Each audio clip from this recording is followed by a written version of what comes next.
देश के जो 5वां प्रधानमंत्री है चौधरी चरण सिंह, वो एक बात बोल ले रहे कि अरे ओ किसानों, एक नजर रखो खेत खलिहान पर, कि एक नजर रखो खेत खलिहान पर और दूसरी नजर रखो लाल किला के मचान पर। इन बातों का अर्थ क्या है? यानी वो किसान से बार बार अपील किए हैं कि आप पॉलिटिक्स को जानिए, आप राजनीति को समझिए, आप मुर्गा दारू चना में बिक जाते हैं। जबकि आज यदि सबसे ज्यादा जरूरत किसी को है पॉलिटिक्स को जानने का तो किसान का बेटा को है। उद्योगपति का क्या फर्क पड़ता है? अंबानी साहब नमस्ते लंदन की तैयारी में है। यदि इस देश में यदि कोई फिर कोरोना जैसा प्रकोप आया, हेलीकॉप्टर में चाहे एरोप्लेन में सीधा नमस्ते लंदन कर जाएंगे। यानी इस देश में अगर किसी को समस्या होगी तो किसान कामगार मजदूर को होगी। हम ये बताना चाहेंगे कि भाई 1932 लीगल है कि नहीं। बार बार संवैधानिक कानूनी दांवपेच सामने आता है कि ये संवैधानिक है कि नहीं। बार बार कोर्ट रिजेक्ट करने का डर लगा रहता है कि 1932 जो बार बार इस बात को दोहराया जाता है, भ्रम में रखा जाता है कि भाई संवैधानिक है कि नहीं है। सबसे पहला बात तर्क ये देते हैं बाहर के लोग कि 1932 तो अंग्रेजों के टाइम का है। एक सीधा सा जानकारी आपको हम बताना चाहेंगे। इसी भारतीय संविधान आर्टिकल 368 के अनुसार, जिसमें लिखा है संशोधन, यानी 368 के अनुसार भारतीय संविधान में संशोधन होता है। 66वां संशोधन 1990 में हुआ था और सीएनटी जो 1908 का कानून है उसका 3 गो अध्याय, अध्याय 8, अध्याय 10, अध्याय 18 1990 में शामिल किया गया था। इसी आजाद भारत में संविधान में संशोधन करते हुए इसी सीएनटी जो 1908 का कानून है उसे भारत के संविधान में ऐड किया गया है। हम तो 1932 मांग रहे हैं। आज जिस संविधान से भारत देश चल रहा है ये कहां से लिया गया है? यह मुख्यतः भारत सरकार अधिनियम 1945 से लिया गया है। 1935 तो 35 का कानून चल सकता है, 32 नहीं चलेगा। कहे तो झारखंड के लोग इंटरेस्टेड नहीं है, झारखंड के लोग लेने के मूड में नहीं है, बाकी सब चलेगा। 1932 छोड़िए, यदि 1832 का कोई खतियान तो देखिए वो भी चलेगा। बस मूड होना चाहिए, इंटरेस्ट होना चाहिए। इसी देश में 1932 का संविधान चल रहा है। इसी देश में जितने भी थाना पर भारी गन आए हैं, जितने पुलिस के जवान आए, पहले उनको धन्यवाद देंगे, लेकिन इन्होंने जो वर्दी का रंग पहना है ये 1861 का कानून है, इंडियन पुलिस एक्ट।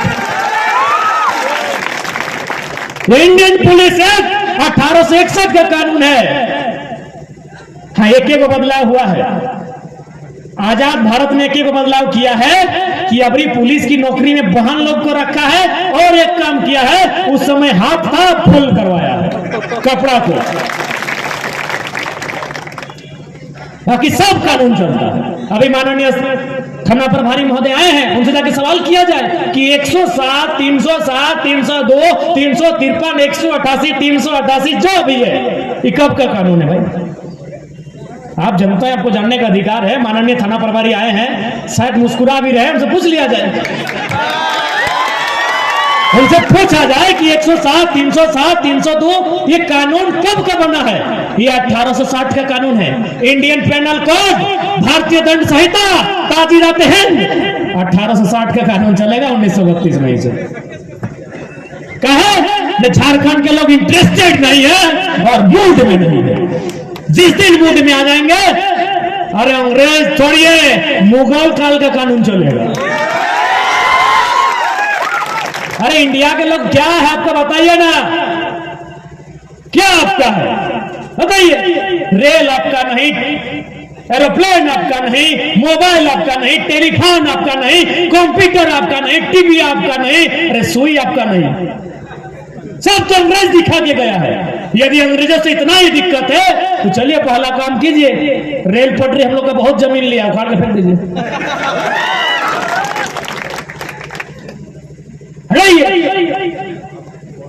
यदि अंग्रेजों से इतना ही दिक्कत है तो अंग्रेजों का कोई नामो निशान इस देश में नहीं रहना चाहिए।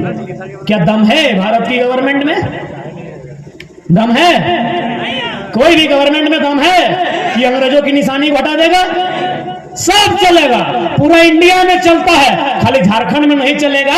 कहे कि यहाँ 40% खनिज है रे, नदियों में खनिज है, पहाड़ों में है और गछवा का जरियों में है। यही इन लोग का नजर है। यदि इस राज्य में खनिज संपदा नहीं होती, हम लिख के बोलते हैं यहाँ एक आदमी नहीं आता, ना कंपनी आता, ना कोई बाहरी आता, ना कानून बनने से रोकता, बस खनिज संपदा को लूटने के लिए। जिस दिन यहाँ खनिज साफ, झारखंड खंडहर बन जाएगा, धुआं धुआं नजर आएगा, बस झारखंड वीरान रहेगा। यदि इस राज्य में खनिज संपदा नहीं होती, यकीन मानिए यहाँ कोई बाहर के लोग आते, न बाहर की कंपनी आती, न मोदी जी का बेटा आता, कोई नहीं आता यहाँ पर। सिर्फ खनिज की लालच, खनिज की लालसा ने उन्हें यहां निमंत्रण दिया है, बाकी सब कानून चलेगा।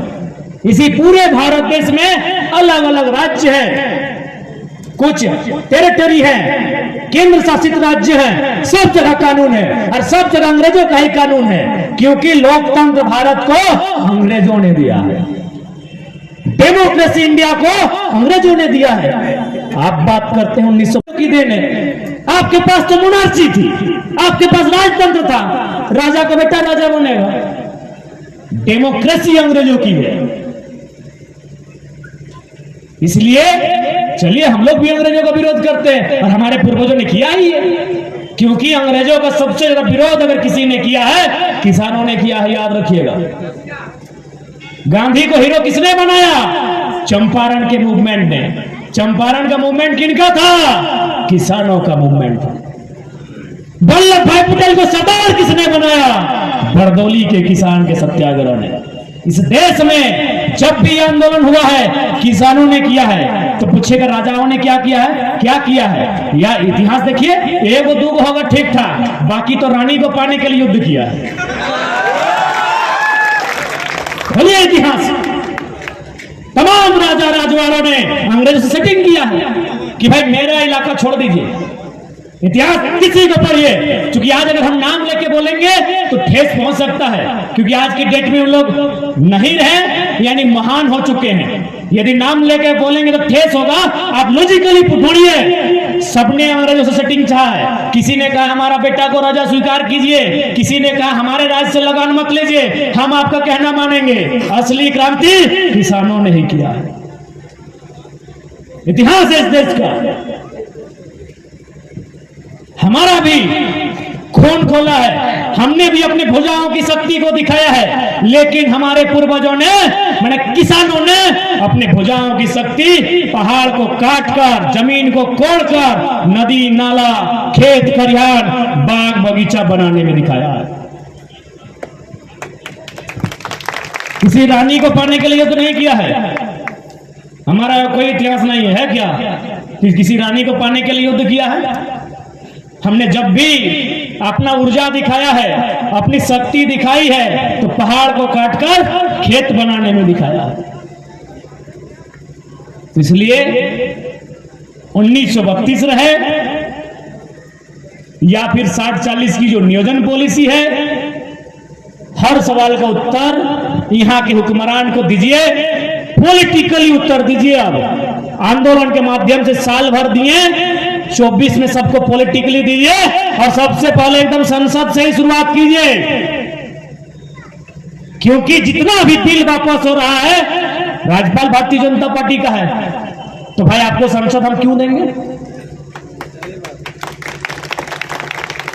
आप कहते हैं ना कि तेलंगाना हमसे अच्छा स्टेट है, तमिलनाडु हमारा हमसे अच्छा स्टेट है, तो उन लोग संसद अपना लोकल भेजता है, दिल्ली में तय करता है कि जो हमारे हित में काम करेगा समर्थन देंगे। हम लोग यहीं से भेजते हैं मोहर लगा के, ये कांग्रेस हुआ है, बीजेपी है। संसद झारखंडी होना चाहिए। दिल्ली में जाने के बाद देखा जाएगा, जो हमारे लिए बात करेगा हम उनके साथ जाएंगे। क्या मिला भाई? अकेले हमने देश को 40% खनिज दिया, बदले में क्या मिला? धुआं मिला, बीमारी मिला, अब तो हमारी नौकरियों को भी छीना जा रहा है। अब देखिए सीधा सा फॉर्मूला कि नौकरियां अगर बेची जाएंगी तो उससे लाभ माने हमारा नुकसान क्या होगा? सीधा सा सवाल है। यदि मान के चलिए आज अगर हमारे पास नौकरियां नहीं रहेंगी, जो 60-40 की नियोजन नीति आ रही है, यानी स्पष्ट बाहरियों को बेची जाएंगी, तो भाई पेट तो हमारा रहेगा। इस पेट को जिंदा रखने के लिए, अपने आप को जिंदा रखने के लिए हमें धन की आवश्यकता होगी। और इतिहास छोड़िए, वर्तमान गवाह है, जब कोरोना काल आया तो 12 लाख मजदूर वापस आए थे। यानी क्या हमारा जीवन मजदूर बनने के लिए है?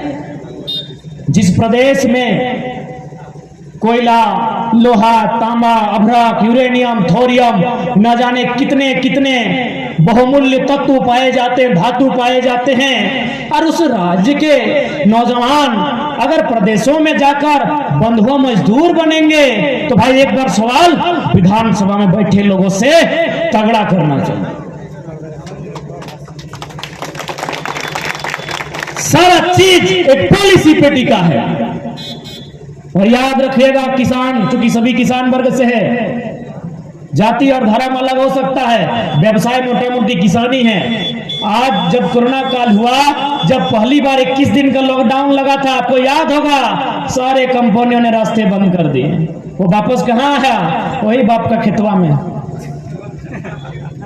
वहीं आया था ना। 21 दिन में हालत खराब था कि नहीं? मोटा मोटी 95% कंपनी बोल दिया हमसे नहीं होगा। 21 दिन में, मात्र 21 दिन में 12 लाख मजदूर वापस झारखंड आ गए। कहाँ है? वही मटिया में झींगा ढंगरा बोती लगाने।